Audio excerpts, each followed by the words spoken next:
Good morning, students. In the last class, we have completed our previous chapter. Now, let us begin with chapter number 13, Direct and Inverse Proportion, which is given on page number 201. Chapter number 13, Direct and Inverse Proportion. Okay.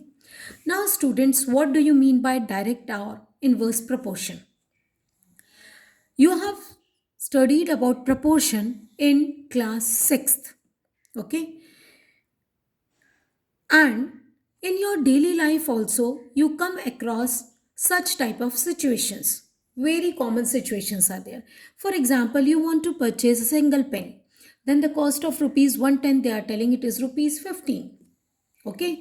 If the number of pens will increase, if the number of pens are 10, then definitely the number of prices, the total cost will also be increase, isn't it? If one of the thing is increasing, if one of the quantity is increasing, then other quantities are also increasing. Is that clear?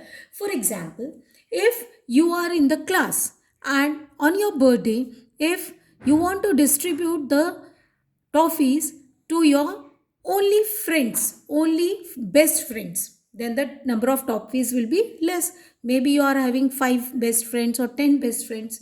But if you want to distribute for the whole class, so as the number of students will increase, the number of toffees will also increase.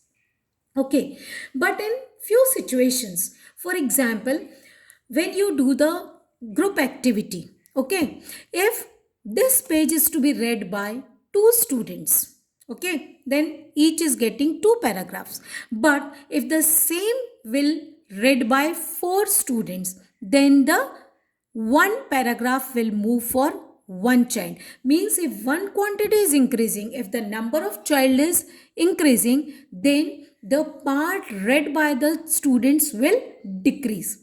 Okay, let us few more examples are given in your book. If the number of articles purchased increases, if the number of items you are increasing, then the total cost will also increase.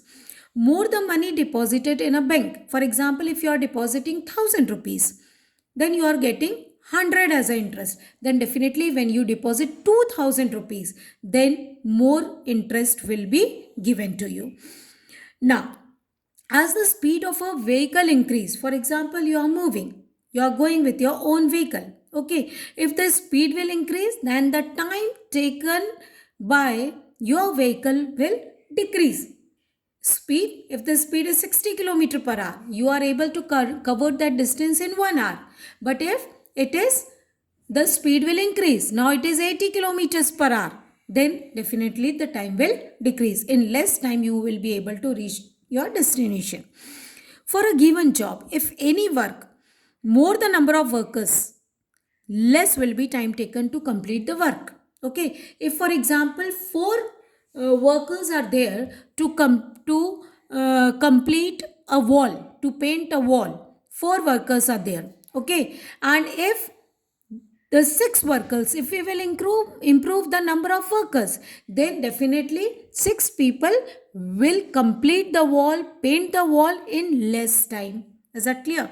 So observe that change in one quantity leads to change in another quantity. But in few situations, when change in one quantity leads to change in another quantity but in a decreasing way, isn't it?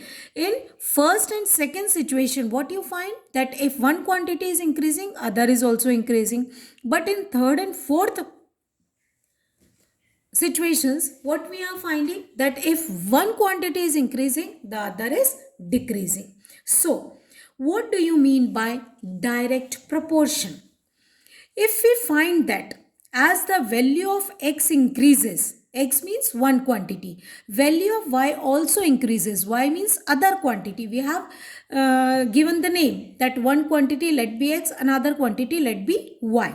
So if we find that as the value of x increases, value of y also increases. In the example first and second case, in such a way that the ratio x upon y does not change, it remains constant, then we can say that x and y means both the quantities are in direct proportion. Means if you find out the ratio, you will get the same ratio, constant value you get, or we can write it as x1 upon y1 is equals to x2 upon y2. This is the direct proportion. When one quantity is increasing, other is also increasing. This is the direct proportion. In the case of direct proportion, if you find the ratio, the ratio remains same. Is that clear? This is the direct proportion. Thank you.